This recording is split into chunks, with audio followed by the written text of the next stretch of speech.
الرحمن الرحیم نحمده ونصلی علی رسوله الکریم اما بعد۔ یا رب یہ التجا ہے کرم تو اگر کرے، یا رب یہ التجا ہے کرم تو اگر کرے، وہ بات دے زباں پر جو دل پر اثر کرے۔ صدق احساس کی دولت میرے مولا دے دے، صدق احساس کی دولت میرے مولا دے دے، غم امروز بھلا دے غم فردا دے دے، آمین۔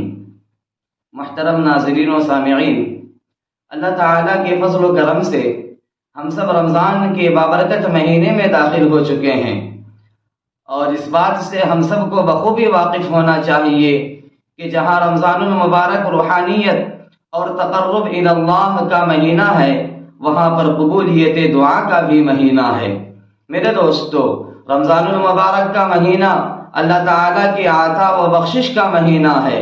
بندوں کو مختلف انداز سے اللہ تعالیٰ اس مہینے میں نوازتے ہیں اور داد و دہش کے خزانے لٹاتے ہیں، انسانوں کو بلا بلا کر عطا کیا جاتا ہے۔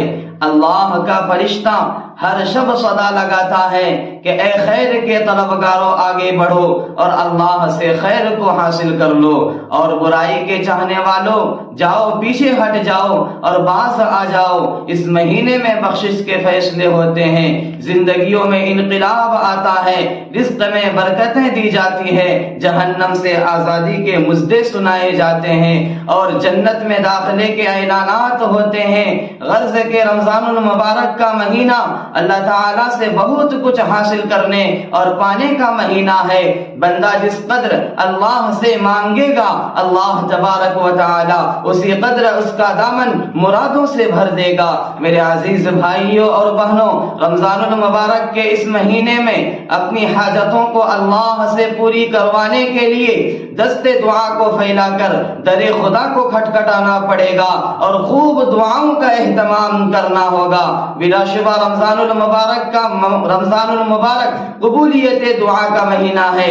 اس سلسلے میں آقا صلی اللہ علیہ وسلم کا فرمان ہے، الصائم لا ترد دعوته، کہ روزے دار کی دعا رد نہیں کی جاتی ہے۔ یعنی روزے دار جب اللہ کے سامنے دستے دعا کو پھیلا کر اپنی حاجتوں کو پورا کرنے کی کوشش کرتا ہے اور اللہ سے مانگتا ہے تو اللہ اس کی دعا کو رد نہیں کرتے ہیں بلکہ قبول فرماتے ہیں۔ اور ایک حدیث میں ارشاد فرمایا، ان للہ عتقاء فی کل یوم ولیلہ لکل عبد منہم دعوۃ مستجابۃ۔ اللہ تعالی رمضان کے رات و دن میں بے شمار لوگوں کو جہنم سے آزادی عطا فرماتے ہیں اور ہر بندے کی دعا قبول کی جاتی ہے۔ اسی طرح ایک حدیث میں آپ صلی اللہ علیہ وسلم نے فرمایا، ثلاثۃ لا ترد دعوتهم، کہ تین شخص ایسے ہیں جس کی دعا کبھی بھی رد نہیں کی جاتی ہے، یعنی جب بھی وہ دعا کرتے ہیں سیدھے اس کی دعا بارگاہ خداوندی سے جا کر کے ٹکراتی ہے اور اللہ تبارک و تعالی اس کی دعاؤں کو قبول فرماتے ہیں۔ اس لیے ہمیں چاہیے کہ ان تین شخصوں سے ہمیشہ دعائیں حاصل کریں، کبھی بھی ان کی بد دعا لینے کی کوشش نہ کریں، کیونکہ علامہ اقبال نے کیا ہی خوب کہا ہے، دل سے جو بات نکلتی ہے اثر رکھتی ہے، دل سے جو بات نکلتی ہے اثر رکھتی ہے، پر نہیں طاقت پرواز مگر رکھتی ہے۔ ان میں سے پہلا شخص وہ ہے کہ روزے دار جب بھی وہ دعائیں کرتا ہے تو اللہ تبارک و تعالی اس کی دعاؤں کو قبول فرماتا ہے، اور اگر وہ کسی کے حق میں بد دعا کر دے تو اللہ تعالی اس کو بھی رد نہیں فرمائیں گے۔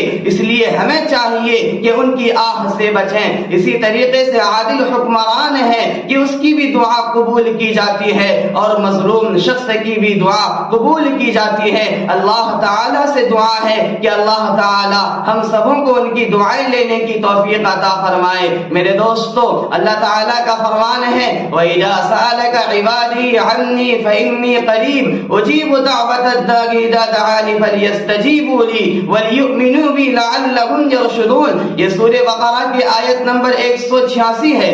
اس سے پہلے اللہ تبارک و تعالیٰ نے 3 آیتوں میں روزے اور رمضان کے احکام اور فضائل کا ذکر تھا۔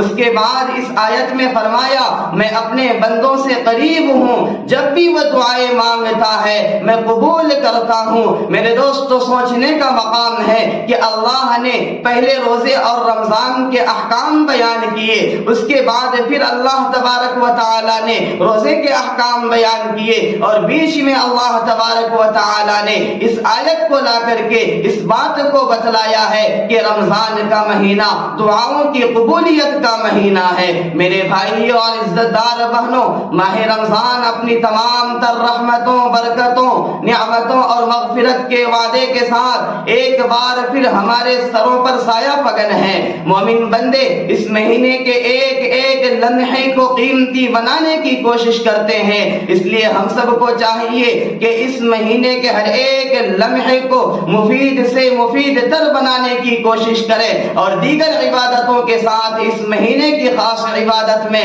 دعا بھی شامل ہے، اس لیے ہم سب کو اس کا زیادہ سے زیادہ اہتمام کرنا چاہیے۔ خاص طور پر افطار کے وقت ہر گھر میں دعا کی ایک روحانی کیفیت دیکھنے کو ملنی چاہیے۔ حدیث مبارکہ کے مطابق افطاری کا سامان سامنے رکھ کر دعا میں مشغول بندے کے حوالے سے اللہ تعالیٰ فرشتوں پر فخر فرماتے ہیں اور کہتے ہیں کہ دیکھ میرے بندے کو کہ سامنے طرح طرح کی غذائیں ہیں، بھوک اور پیاس کی شدت ہے، پھر بھی کھانے سے رکا ہوا ہے، میرے حکم کا انتظار اپنے معصوم بچوں کو ساتھ لے کر رہا ہے، اور ساتھ میں مجھ سے مغفرت اور دنیاوی حاجتوں کو پورا کرنے کی دعائیں مانگ رہا ہے، میں کیسے ان کی دعاؤں کو رد کر دوں؟ یہ مجھ سے نہیں ہو سکتا۔